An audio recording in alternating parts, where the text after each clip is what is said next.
हर हर महादेव। आज मैं आप लोगों को कार्तिक महात्म्य का 5वां और 6ठा अध्याय सुनाने जा रही हूँ। पहले तो मैं 5वां अध्याय सुनाऊंगी, उसके बाद 6ठा अध्याय सुनाऊंगी। जो इस कथा को श्रवण करता है उसके घर में सुख समृद्धि आती है, कृष्ण जी का वास होता है, लक्ष्मी जी का वास होता है, क्योंकि वही रुक्मिणी जी थी, वही राधा जी थी, वही श्री कृष्ण जी की पत्नी थी, वही लक्ष्मी जी थी।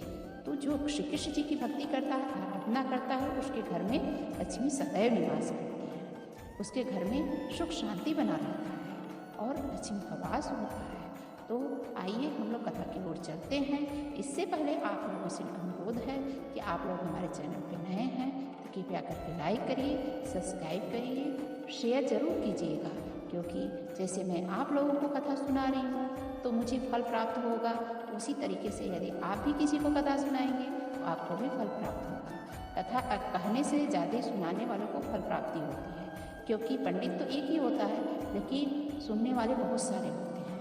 तो जितना सुनाता है तो वो तो दान दक्षिणा ले लेता है सुनाने वाला, लेकिन जो कथा को शेयर करता है, जिसको और अन्य लोगों को बढ़ाता है, उसको ज़्यादा फायदा होता है। तो इसलिए आप भी कथा को शेयर कीजिएगा, बेल आइकन को जरूर प्रेस कर दीजिएगा, जिससे कि आप हमारा कथा सुनते हो तो जो नेक्स्ट पार्ट आएगा आपके पास जरूर जाएगा। इसके लिए बेल आइकन को आपको प्रेस करना पड़ेगा। तो आइए हम लोग कथा की ओर चलते हैं। तब पृथु बोले, हे नारद जी, आपने कार्तिक मास में स्नान का फल कहा, अब अन्य मासों में विधि पूर्वक स्नान करने की विधि, नियम और उद्यापन भी बताइए। देवर्षि नारद जी ने कहा, हे राजन, आप विष्णु भगवान के अंश से उत्पन्न हुए हैं, अतः यह आप भी जानते हैं कि आपको यथाचित विधान बतलाता हूँ। अश्विनी मास में शुक्ल पक्ष की एकादशी से कार्तिक के व्रत करने चाहिए। ब्रह्ममुहूर्त में उठ करके जल का पात्र लेकर गांव से बाहर पूर्व में जाकर के उत्तर दिशा में जाना चाहिए। उसके बाद में जो मनुष्य मुख शुद्धि नहीं करता उसे मंत्र का फल नहीं मिलता, तो उसे अपने मुंह और दांत को साफ करना चाहिए और मुख की शुद्धि करनी चाहिए। और निम्नलिखित जो भी आपको मंत्र आते हैं दातून करने का, वो मंत्रोच्चारण करते हुए एक दातून तोड़ना चाहिए। हे बृहस्पति, आप मुझे आयु, कीर्ति, तेज, प्रज्ञा, पशु, संपत्ति, महाज्ञान, बुद्धि, विद्या प्रदान करें। इस प्रकार उच्चारण करके वृक्ष से 12 उंगल की दातून ले। दूध वाला वृक्ष नहीं होनी चाहिए, दातून उसी से करनी चाहिए जो कि दूध वाला वृक्ष नहीं, न तो उसमें कांटे लगे हों, ऐसा वृक्ष नहीं होना। वृक्ष होना चाहिए जिससे सुगंध नहीं आती हो, वैसी टहनी लेना चाहिए, कोमल होना चाहिए, जैसे कि नीम वगैरह का और आम का, अमरूद का, इस तरह का आप वृक्ष और दंतवादन ग्रहण करना चाहिए। प्रतिपाद, अमावस्या, नवमी, षष्ठी, रविवार को चंद्र ग्रहण में दातून नहीं तोड़नी चाहिए और किसी चीज़ से नहीं, तो आप दांत को साफ कर सकते हैं। तत्पश्चात भली भांति स्नान करके फूल, माला, चंदन, पान आदि पूजा की सामग्री लेकर के प्रसन्नचित होकर के भक्तिपूर्वक शिवालय में जा करके सभी देवी देवताओं को अर्घ्य, आचमन आदि पुष्पों से पृथक पृथक करके प्रार्थना एवं प्रणाम करना चाहिए। मिलाकर श्री हरि का कीर्तन करना चाहिए। मंदिर में जो गायन भगवान श्री हरि का कीर्तन करने आए हैं वो उनका माला, चंदन, तांबूल आदि से पूजन करना चाहिए, क्योंकि देवालयों में भगवान विष्णु की जो तपस्या करता है, योगदान द्वारा प्रसन्न करते हैं, वे कलयुग में भगवत गुणगान को भी भगवान श्री हरि को प्रसन्न करने का एकमात्र साधन माना। नारद जी राजा पृथु से बोले, हे राजन, एक बार मैंने भगवान से पूछा, हे प्रभु, आप सबसे अधिक कहाँ निवास करते? इसका भगवान ने उत्तर दिया, हे नारद, मैं वैकुंठ या योगियों के हृदय में भी निवास नहीं करता, जितना कि मैं अपने जो भक्त हमारा कीर्तन करता है उनके दिल में मैं निवास, मैं वहाँ अवश्य निवास करता हूँ। जो मनुष्य चंदन, माला आदि से मेरे भक्तों की पूजा करते हैं, उनसे मेरी ऐसी प्रीति होती है जैसी कि मेरे पूजन से भी नहीं हो सकती। नारद जी ने कहा, शीरीष धातु, गिरजा, चमेली, केसर, कंदार और कटहल के फूलों और चावल से भगवान विष्णु की पूजा। कटहल, कंद, गिरीश, जूही, मालती, केवड़ा पुष्पों से भगवान शिव की पूजा नहीं करनी। जिन देवताओं की पूजा जिन फूलमाला से विधि दिया गया है उसी फूलमाला से पूजा करना चाहिए।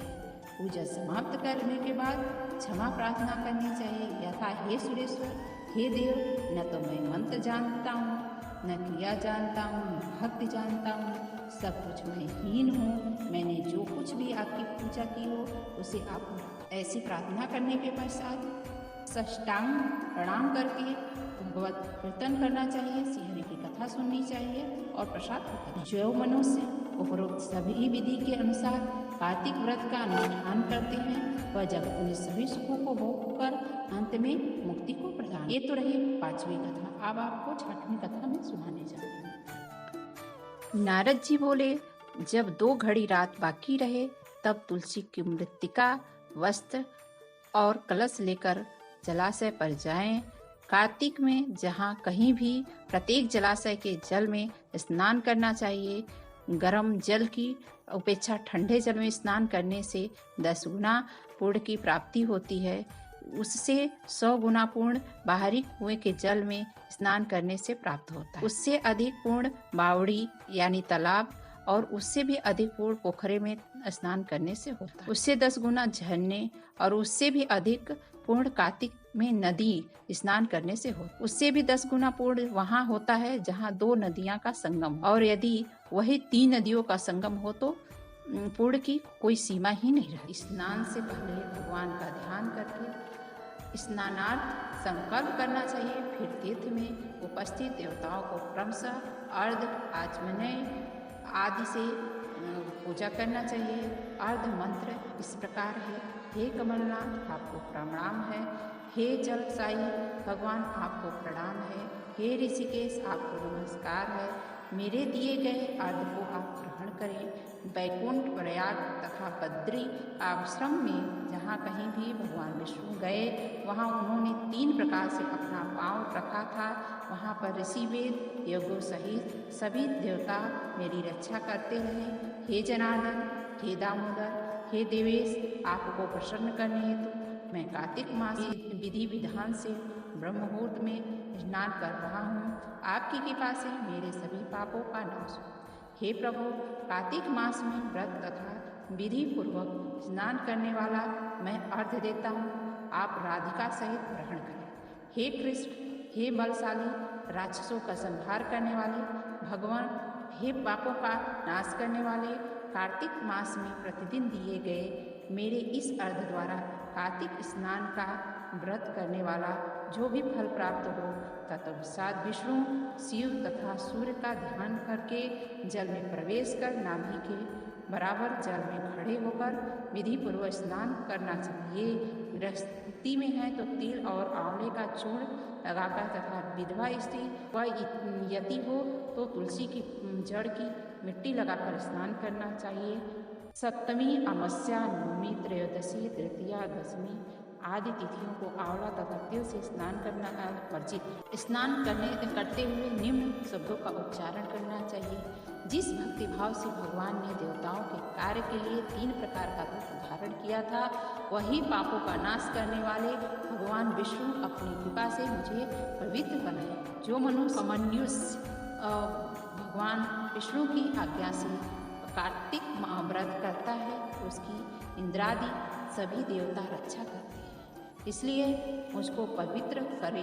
बीजों रहस्यों तथा यज्ञों सहित वेदों के मंत्र कश्यप आदि ऋषि इंद्रादि देवता मुझे पवित्र, अदिति आदि सभी नारियां, यज्ञ सिद्ध सर्प और समस्त औषधियाँ व तीनों लोक के पहाड़ मुझे पवित्र करें। इस प्रकार कहकर स्नान करने के बाद मनुष्य को हाथ में पवित्री धारण करके देवता, ऋषि, मनुष्यों तथा पितरों का विधि पूर्वक तर्पण करते समय तर्पण में जितने तिल रहते हैं उतने ही वर्ष पर्यंत व्रती के पितृगण स्वर्ग में वास कर। उसके बाद व्रती को जल से निकालकर शुद्ध वस्त्र धारण कर सभी तीर्थों के सारे कार्यों से निवृत्त होकर पुनः भगवान विष्णु का सभी तीर्थों के सारे देवताओं का स्मरण करते हुए भक्ति पूर्वक सावधान होकर चंदन, फूल, फलों के साथ भगवान विष्णु को फिर से अर्घ्य दे। अर्घ्य के मंत्र का अर्थ इस प्रकार है,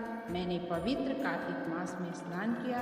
हे विष्णु, राधा के साथ आप मेरे दिए अर्घ्य को ग्रहण करें। तत्पश्चात चंदन, फूल और तांबूल आदि से वेद पाठी ब्राह्मणों का श्रद्धापूर्वक पूजन करें और बारंबार नमस्कार। ब्राह्मणों के दाएं पांव में तीर्थों का वास होता है, मुंह में वेद और समस्त अंगों में देवताओं का वास। अपने कल्याण की इच्छा करने वाले मनुष्य को इनका न तो अपमान करना चाहिए, न ही इनका विरोध करना चाहिए।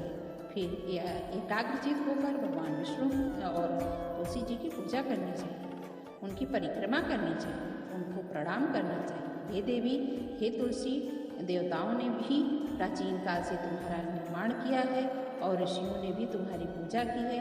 हे विश्वप्रिया तुलसी, आपको नमस्कार है, आप मेरे समस्त पापों को नष्ट। इस प्रकार जो मनुष्य भक्ति पूर्वक कार्तिक व्रत का अनुष्ठान करते हैं वे संसार के सुखों को भोग करके अंत में मोक्ष को प्राप्त कर लेते हैं। तो यह रही आज की कथा, 5वीं या 6वीं अध्याय। आपको यदि अच्छी लगी हो तो लाइक करिए। ओम हर हर।